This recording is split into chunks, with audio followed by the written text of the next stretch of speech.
It feels like you're just wading through this endless flood of news, doesn't it? Trying to stay informed these days, Oh, absolutely. especially like security, technology, and it moves so fast. It's tough to figure out what really matters. It really is, and that's kind of why we're doing this deep dive Yeah. to help guide through that overload. Mm-hmm. We've been digging through a whole stack of recent security news related stuff, Right. articles, security blogs, trying to pull out the core things you need to know without getting totally swamped. Exactly. So yeah, our mission today is taking all that stuff you found and just synthesizing it, making it clear, giving some insight. We're not just, reading headlines. Oh. We want to connect the dots, show why this stuff is significant for you listening. Right.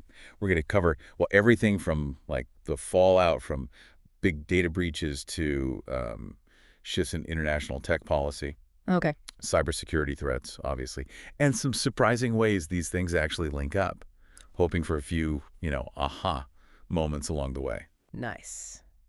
Okay, let's jump right in then. Data breaches, always a big one. You flagged some updates on that huge 2021 T-Mobile breach, the one that hit, what was it, 76 million people? Yeah, 76 million. And the thing that's really striking now is the settlement that's still ongoing. I mean, $350 million sounds like a lot of money, right? It does, yeah. But when you actually divide that by 76 million customers, the individual payout is looking like maybe $4.50. $4.50, seriously? Seriously, and that's before legal fees get taken out. Wow. Yeah. That's kind of stunning, actually. It really makes you wonder who really benefits in these massive settlements. Yeah, it's one of those details you could easily miss. And just so everyone's clear, this is separate from that other T-Mobile breach, the 2023 one. Exactly. That was another 37 million customers. Different incident, different pod, presumably. Man, Yeah. it just shows how often this happens, the scale of it. It does. And that tiny payout, it sort of highlights how hard it is to put a real dollar value on the personal damage from a data breach. Plus, the legal system often seems tilted towards, well, the big companies in these things. Are the rules really helping the people affected? Good question. Yeah. Keeping your systems safe is super important as businesses rely more and more on digital systems, and that's where turnkey cybersecurity can really help. Yeah, we're here to help small businesses just like yours make sure they're safe and sound in this crazy world of cybersecurity. And we offer a whole suite of services specifically tailored for you. So that's ensuring CMMC compliance and doing penetration testing. We also run vulnerability scans, and we can help you develop a comprehensive risk assessment. And it doesn't stop there, right? No, it doesn't. We handle incident response, should the unfortunate happen, and we guide you through migrations like GCC.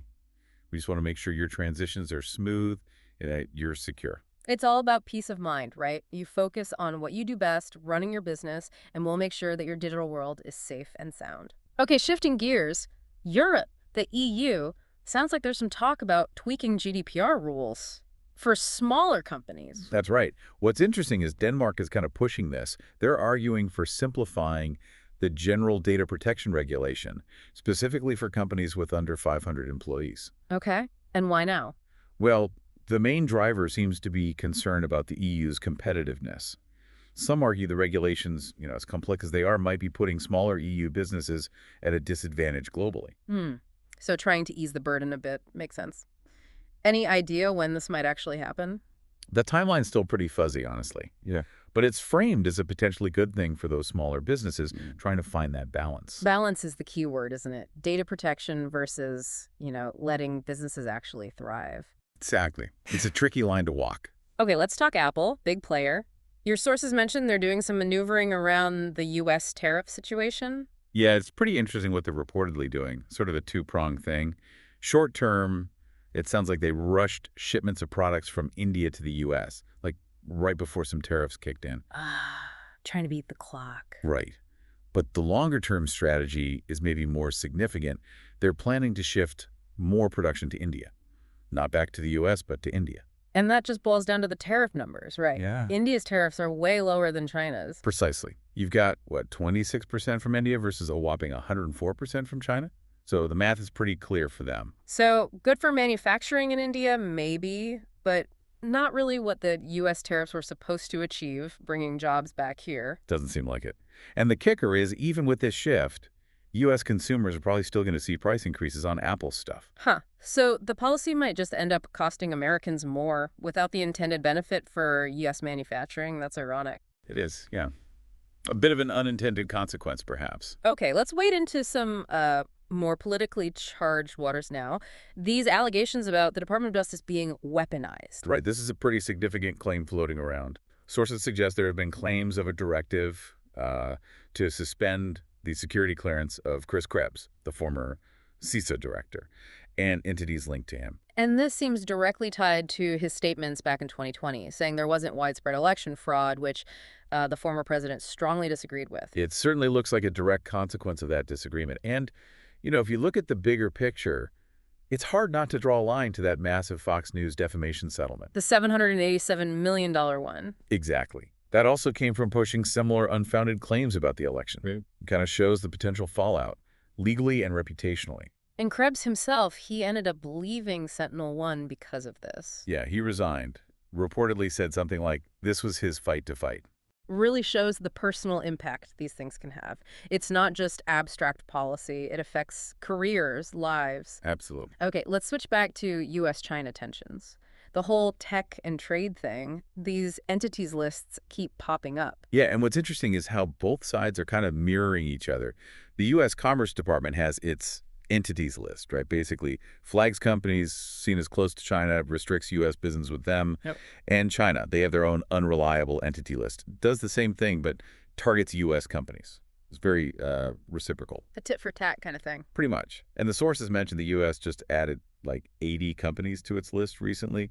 China seems to be adding U.S. firms more slowly, maybe more deliberately. So it's just another tool in this ongoing economic tug of war. Definitely highlights the sustained rivalry. Yeah. Each side using these lists to exert pressure and protect what they see as their interests. Now, this next topic is really fascinating. The False Claims Act, using an old law for new cybersecurity problems. It really is compelling. Mm-hmm. The FCA, it goes all the way back to the Civil War. It was originally meant to catch contractors defrauding the Union Army. Wow. But it's incredibly powerful. It lets the government recover funds from any contractor defrauding the government. And now they're really applying it to cybersecurity. So it's not just about, billing for things they didn't do anymore. It's about lying about your security. Precisely. In 2021, the DOJ launched this thing called the Civil Cyber Fraud Initiative. Its whole purpose is to go after government vendors who basically lie about how good their cybersecurity is. And we've seen some big names get hit already. Oh, yeah. Cisco had a settlement, Aerojet Rocketdyne, around $10 million and $9 million, respectively, I think. But now there's a new one involving a smaller company, Morse Corp. Morse Corp. What happened there? Right. Morse Corp Mission-Oriented Rapid Solution Engineering. They're a defense contractor. They just settled an FCA case for $4.6 million. Okay, what did they allegedly do wrong? Well, the main claims were, one, they used cloud services that just weren't compliant with government standards. Two, they didn't have a proper system security plan. And three, this is the big one, they allegedly submitted a totally false security score. A false score? How false? They reported a score of 104 in the government system, the SPRS. That score basically tells the government how secure a contractor is. Okay, 104 sounds pretty good. It does. Problem is, the lawsuit alleged their actual score, based on their real security posture, was minus 142. Minus 142. Wow, that's not even close. Not even remotely. And this whole thing came out because of a whistleblower, a former employee. Ah, the whistleblower angle. That's key to the False Claims Act, isn't it? Absolutely. The law lets private citizens file suits on behalf of the government. This former employee apparently tried to raise the alarm internally about the score, got nowhere, and then filed the suit back in 2022. The government then investigated and joined the case. And the whistleblower gets rewarded for bringing this forward. Oh, yeah. There's a strong incentive. In this Morse Corp case, the whistleblower gets 18.5% of that $4.6 million. That's over $800,000. Nice payday for doing the right thing. It can be. And the law allows up to 30%, actually. It really encourages people with inside knowledge to speak up. And Morse Corp isn't alone. You mentioned other cases. Yeah, there have been others involving places like the University of Pennsylvania, Georgia Tech is apparently in litigation. And it's not just cyber either. The FCA is broad. There was that $8.1 million settlement with a flooring company, Evolution's Flooring, for dodging customs duties on Chinese wood flooring. So the government is really serious about this, saying you're secure isn't enough anymore. You have to be secure and prove it. That's the message, loud and clear, especially if you want government contracts. Okay, let's swing back to China again. The potential for cyber retaliation over these tariffs. That sounds concerning. It is. Security experts are definitely warning that China might use cyber attacks as a way to push back against U.S. tariffs. They have, very sophisticated state-sponsored hacking capability. And who are the likely targets? Well, sources point to two main areas. First, U.S. businesses. Think manufacturing, financial services sectors that have been hit before. Right. But the second, and maybe more worrying, is critical infrastructure, the electric grid, water systems, things we all rely on. There's evidence they've probed these systems before. Targeting the grid or water. That's scary stuff. Is the intelligence community worried? Very. They've reportedly assessed that China has done operational preparation of the battlefield, basically getting ready to potentially disrupt critical U.S. infrastructure if they chose to. Preparation of the battlefield. That's stark language. It is.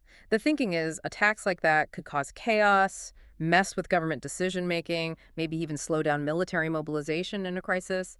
Some even think those attacks on major telecoms last year might have been like practice drills or reconnaissance. That's a chilling thought. And the fact that most of our infrastructure, like 90% plus, is privately owned.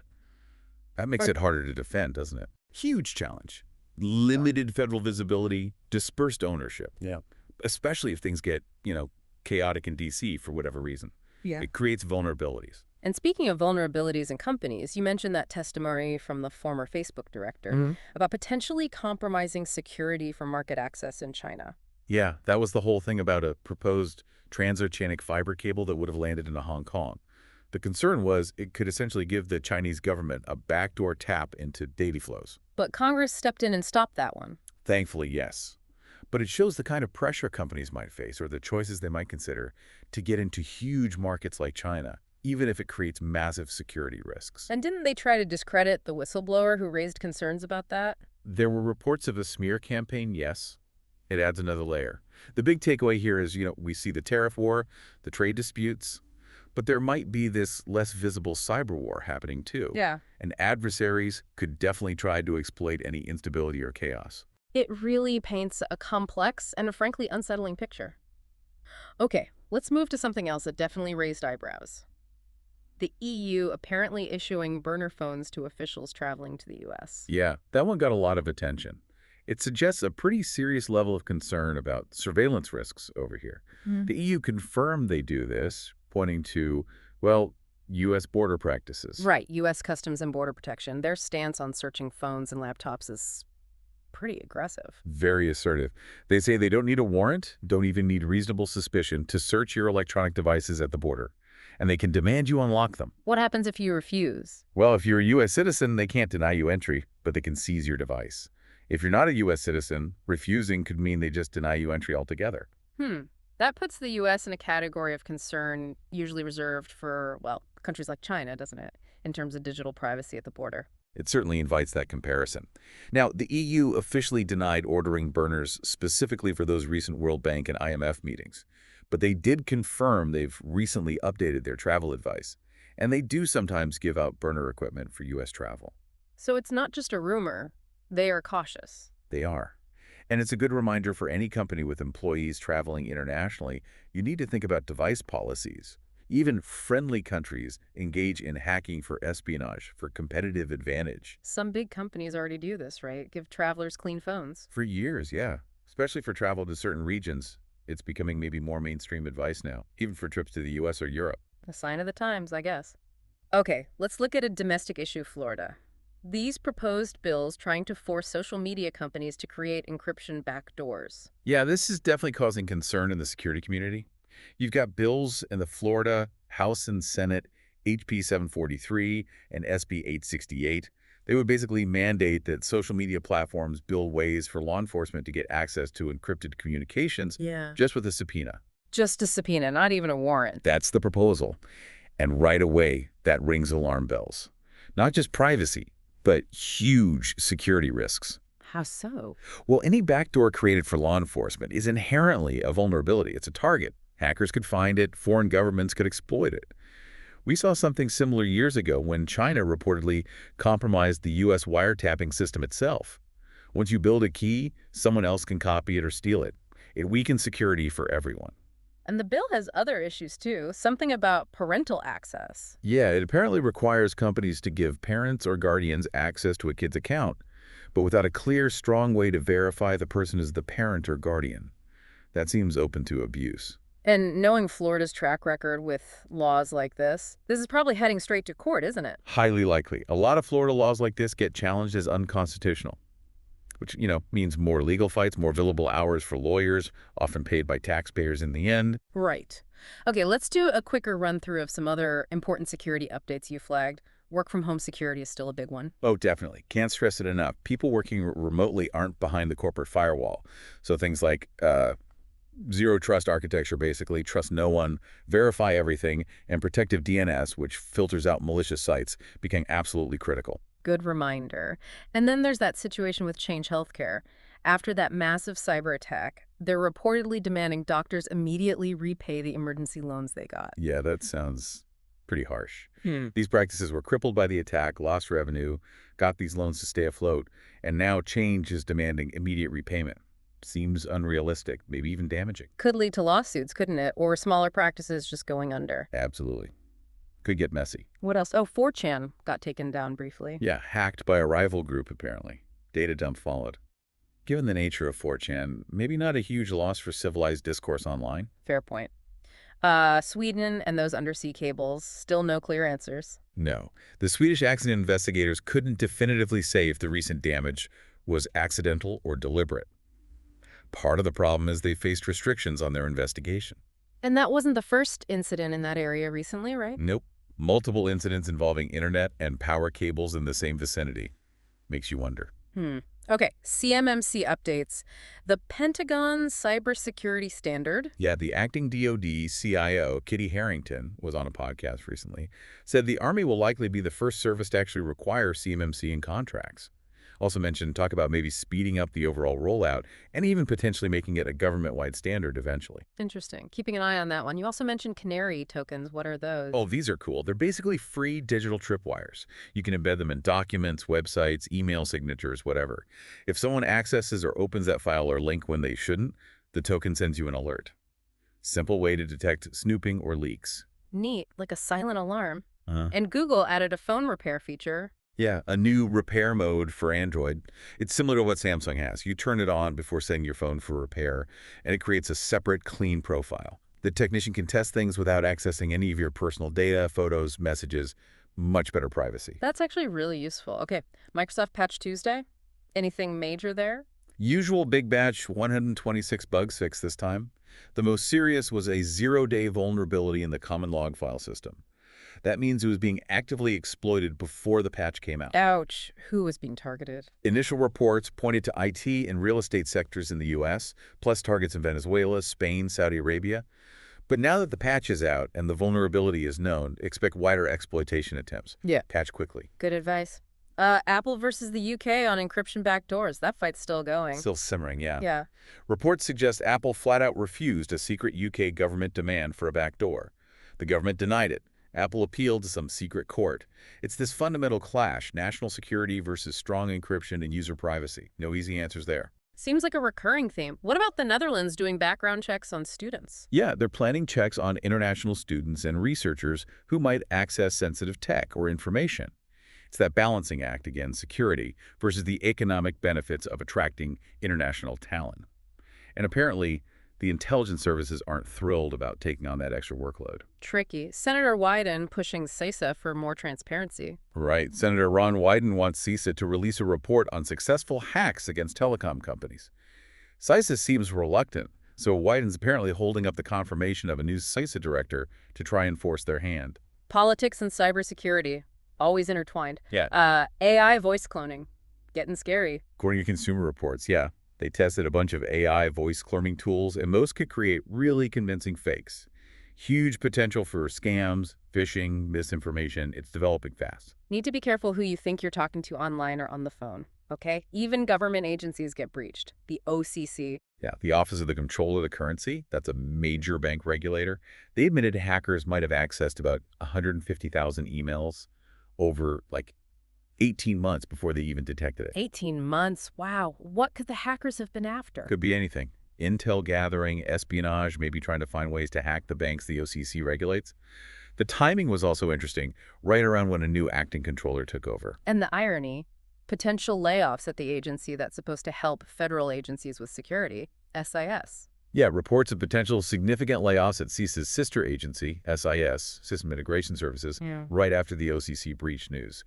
Doesn't exactly inspire confidence in the overall federal cybersecurity posture. No kidding. Ransomware hitting Sensata, an industrial tech company. Yep, Sensata got hit. They have like 19,000 employees across different companies. Ransomware attack, disrupted operations, shipments, shows these attacks hit the real world, not just data. And supply chain attacks on e-commerce platforms, Right. WooCommerce and Magento. Claims of major data theft. There are 750,000 customer records from WooCommerce systems, 4.4 million from Magento-related systems. Importantly, it sounds like it wasn't the core platforms themselves, but attacks via connected third-party systems. Still highlights the supply chain risk. Always look at the whole ecosystem. Oregon's DEQ network shut down. Oregon Department of Environmental Quality had to shut down their network because of the cyber attack. Yeah. No confirmation yet if data was stolen, but still disruptive. Okay, this one's wild. Meta using pirated books to train AI. Yeah, reports surfaced that Meta, Facebook's parent, was allegedly using huge troves of copyrighted books, obtained illicitly, possibly via Tor, to train its large language models. Why would they do that? Apparently, training AI on high-quality copyrighted material gives much better results, like 20–30% better than just using open source stuff. But obviously, huge copyright issues. What's their defense? Likely going to argue fair use. Whether that holds up, big question mark. Could also just end in a quiet private settlement. We'll see. Fascinating ethical and legal territory there. Okay, a crucial point about cloud security. It's not all on the provider, is it? Absolutely not. This is vital. Your cloud provider, AWS, Azure, Google Cloud, they secure the infrastructure. But securing your data within that infrastructure, managing who has access, backing it up, Yeah. that's almost always your responsibility. So if my cloud CRM goes down or my account gets hacked and I lose all my client data, I can't just blame the cloud company. Generally, no. Unless you can prove negligence on their part regarding the infrastructure itself, you need your own robust backup and recovery plan for your data and applications running in the cloud. Don't assume they've got you covered for everything. That's a really important takeaway. Okay, finally, this strategic question. US versus China. Are they even fighting the same kind of war? You mentioned the American Revolution analogy. Yeah, it's just something to think about. You had the British with their powerful conventional army and tactics, and the Americans used more unconventional methods, different goals maybe. Is something similar happening now? Are the U.S. and China playing by different rule books with different long-term strategies in this mix of trade, tech, cyber influence? Worth pondering. Definitely food for thought. Okay, so just to quickly run through those main news bites again. T-Mobile settlement checks are coming, but don't expect a windfall. Probably not, no. The EU is looking at maybe simplifying GDPR for smaller businesses. Apple's dodging tariffs by shifting production to India, not the US. Right. Claims of DOJ weaponization targeting Chris Krebs. And the US and China are still adding companies to their respective blacklists. That covers the key quick hits, yeah? Boo! That Wow. was a lot. This deep dive really shows just how much is going on, doesn't it? And how interconnected it all is. Security, tech, global politics. Yeah. It's a constant stream. It really is. Feels overwhelming sometimes trying to keep track. And that's exactly why we do this, right? To try and pull those threads together, make sense of it, and give you, listening, a clearer picture of what actually matters in all that noise. Yeah. Distill the key takeaways, spot the trends, understand the potential impacts down the road. So, thinking about everything we just covered, the growing sophistication of threats, the geopolitical chessboard, maybe the final thought for everyone listening is, what proactive steps can you or your organization take? Steps that go beyond just reacting to the latest crazy headline to actually build better security, better resilience. Mm-hmm. That's the real challenge, isn't it? Moving from reactive to proactive. Definitely something to mull over. Indeed. Well, thanks for joining us for this deep dive.